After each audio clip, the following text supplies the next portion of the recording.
Hey guys, Tyler here, aka Shadow Sniper. I just thought I'd make a quick video here. First, I'd like to start by saying I've made a couple videos and tried to post them, but I don't know if it's something going on with my phone or with my editing software or with the upload to YouTube or something. But I've been having a problem where like the video will freeze for a second and then the audio becomes out of sync for the rest of the video. Like the audio keeps going even though the video is frozen. I don't know what's causing that, but I've had several more videos that I've tried to post, including the one about the Great Outdoors show that I went to. But I'll get on that. I'll try to make another one, I guess, and post that one. Ironically, one of the only ones to work was the Roy Lee video I posted for Valentine's Day. But anyway, I just thought I might start a new thing where like once a week I'll do a weekly like update on gun news, both good and bad stuff. I've got a few articles pulled up on my laptop. You'll have to excuse me because I'll get real close to the camera when I lean over because my computer's on the other side of the camera. So first I saw a thing on Facebook, and I don't know if this is legit or not because sometimes those news things on Facebook are not legit, but a textbook, apparently a textbook company came out with new textbooks that rewrite all the amendments to the Constitution to simplify them. And the Second Amendment is rewritten as the people shall have the right to bear arms while in the militia, or while serving in the militia, or something like that. So, well, I don't know if that's legit, but if it is, that's real scary, and we need to keep our eye on it. Let's see what we got here. Hold on just a second. Okay. Excuse me.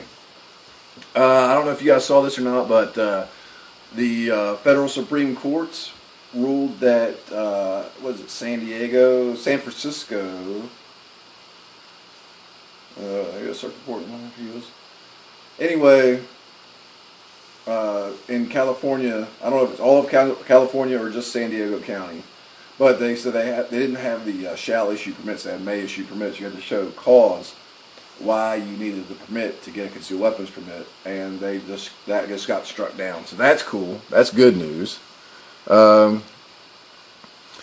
There's another article that I saw that said that ABC News apparently did this big long interview with some gun people and then changed all the information to mislead people on the truth of the matter, which like they were trying to say basically that guns are responsible for more infant or like youth fatalities, like young children, like children under 10 or something.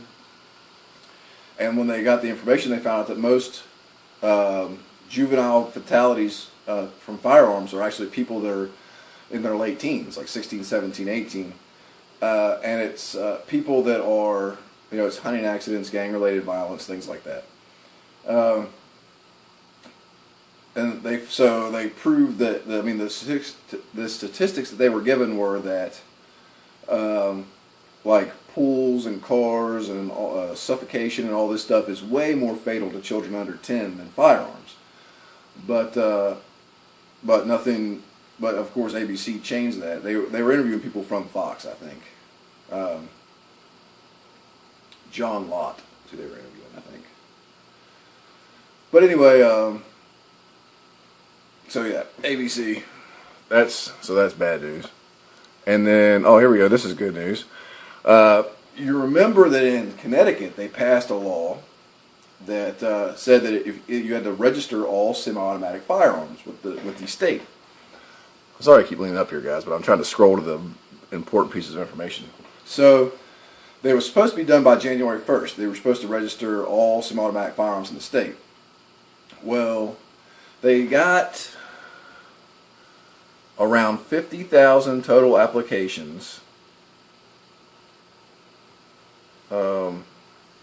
Sorry the camera keeps vibrating, guys. Caesar keeps moving on the couch and vibrating the stand that I've got it on. My high-tech clothes hanger is kind of wobbly. But anyway, so you're supposed to register your gun. Well, and not just a gun, like not each person's not just supposed to go and say I have semi-automatic firearms. You're supposed to register each semi-automatic firearm that you own. Well, they estimate that there are as many as 350,000 guns in the state, semi-automatic firearms in the state. So they're saying that 50,000 out of 350,000 is a drop in the bucket, and that all these other people, as many or at least 20,000 people, and possibly as many as 100,000 people, are now Class D felons in the state of Connecticut. Willing Class D felons, because it's a felony not to register your semi-automatic firearm. What are they going to do though? Are they going to throw between 20 and 100,000 people in jail, 20,000 to 100,000 people in jail for not registering semi-automatic firearms? No, they're not. They might try to fine all these people, but how are you going to do that? You can't. First of all, they have to find them with a D, to find them with an E. And you can't. There's no way. You'd have to do a house-to-house search, and that would kick off a revolution. And I'm not trying to be crazy like, what was the old dude's name? I never can remember dude's name because I hate him, but 1776 will come again. I don't like that guy. He's too loud and in your face, and I know he's passionate, and that's cool, but it's just too much. He needs to calm down. He's making us all look bad.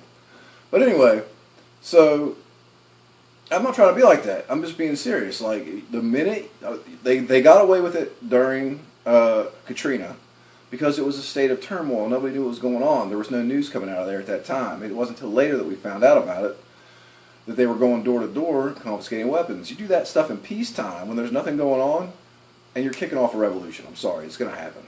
I mean, you're going to have people fighting in the streets. And then bad news, more bad news. But I consider this good news because people in Connecticut are standing up for their rights. But more bad news. Apparently, the Ohio National Guard just did an exercise recently where the OPFOR, which is what they call the opposing force. Whenever the military does like war games and stuff, it's always them versus OPFOR, opposing force. So it's just a generic enemy. But the generic enemy can take on different characteristics, such as, they could be from a large communist country with, an army much larger than ours, a military much larger than ours. Or it could be insurgents fighting in desert mountainous terrain that specialize in the use of IEDs and, long-range sniper engagements and stuff like that, ambushes. In this case, though, the Ohio National Guard's last war game was against Americans who were pro-Second Amendment, pro-individual liberty, right-wing conservatives. So they basically fought us, you and me. And, look, I'm a registered Democrat, so you'd think I'm good, but I'm a dino. I'm a Democrat in name only. That's just so I can vote in the primaries. And actually, when I go to re-register my voter's registration card, I'm re-registering as a libertarian, which will put me on the list again, as if I'm not already on there enough. But guys, I mean, this is ridiculous stuff. You got DHS is out there buying 308 ammo, Hornady AMAX 308 ammo. So, and hundreds of thousands of rounds of it. And they keep saying all this stuff is for training. They buy in bulk to save training costs. If you're buying in bulk to save training costs, then why aren't you buying ball ammo, full FMJs? Why are you buying hollow points all of a sudden, like everywhere you go? You're always getting like hollow points, ballistic tips. It just doesn't make any sense. Of course, it's the government, so it wouldn't.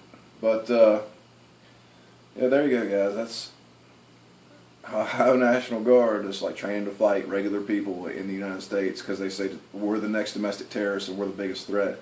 Last time I checked, I'm pretty sure that liberal, leftist, socialists had the highest rate of violence. I mean, like, as far as like breaking into zoos and attacking like government facilities and research facilities and stuff like that, like setting the test animals free at like cosmetics factories and stuff like that. As far as all that stuff goes, I'm pretty sure that that's all leftist socialists, not right-wing conservatives. But whatever. I guess there have been right-wing conservatives that have like firebombed abortion clinics and stuff. So what are you gonna do? I mean, I just look at those people as criminals, though, not as like a threat to the nation. It's not like they're massive armies of people there's like an individual, like a small group. Like, you know, I'm like one person, and I could like maybe, but I make some phone calls and call like maybe 25 or 30 people together, and we'd be like, oh yeah, we're standing up for our conservative right-wing rights, you know, and like, but like, we're just gonna be 25 or 30 guys. Like, what are we gonna do? You know, it's gonna take something bigger than us just getting fired. You know, people getting fired up about an issue to jump off something big like that. The government will have to bring it on themselves. Anyway, long and rambling video. I appreciate you guys watching. If you like the video, please give me a thumbs up. If you don't like it, feel free to tell me why. Just remember, guys, that this is America, and it's your freedom.